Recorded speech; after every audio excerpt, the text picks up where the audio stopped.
নমস্কার বন্ধুরা, আজকে অনেকগুলো পেঁপে পারলাম। আর আজকে নিরামিষের দিন, যেহেতু আজকে শ্রাবণ মাসের সোমবার, তাই আজকে কচু ছাড়াই কচু বাটা বানাবো। এইটাই দেখতে থাকুন। তাহলে কচু ছাড়া কচু বাটা কিভাবে বানাচ্ছি। আমি অর্ধেক নারকেল নিয়েছি, নারকেলটাকে এরকম কেটে নিয়েছি। আপনারা চাইলে কুড়েও নিতে পারেন। কুড়তে গেলে অনেকটা সময় লাগবে, কিন্তু এতে একদম সময় লাগবে না। আর পিছনের কালোগুলোকে একটু ছাড়িয়ে নিলাম, নিয়ে মিক্সিতে দিয়ে দেব আর দিয়ে দেব আপনারা যেমন ঝাল খাবেন তেমন দেবেন। আমি 4টে লঙ্কা দিয়েছি, কাঁচা লঙ্কা 4টে, কাঁচা লঙ্কা, পরিমাণ মতো নুন, আর দিয়েছি প্রায় বড় 1 চামচের মতো সর্ষে, আর দিয়ে দিয়েছি 4টে কাঁচা লঙ্কা। দিয়ে এটাকে পেস্ট করে নিলেই ব্যাস, আর কিন্তু কিছুই লাগবে না।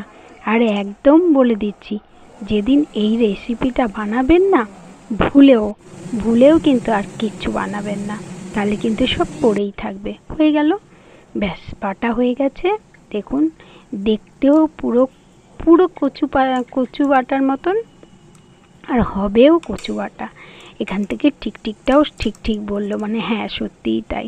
আর খেলে বুঝতেই পারবেন না যে এটা কচু বাটা খেলেন না নারকেল বাটা খেলেন। আর তারপরে ওপর থেকে একটু সর্ষের তেল ছড়িয়ে দিলেই হয়ে গেল। কোনো গলা ধরার ভয়, কোনো কিছু ভয় নেই, শুধু নিশ্চিন্তে খেয়ে যাও। কচু ছাড়াই এই কচু বাটা যদি খেতে চান, তাহলে একবার স্বাদটা নিয়েই দেখুন।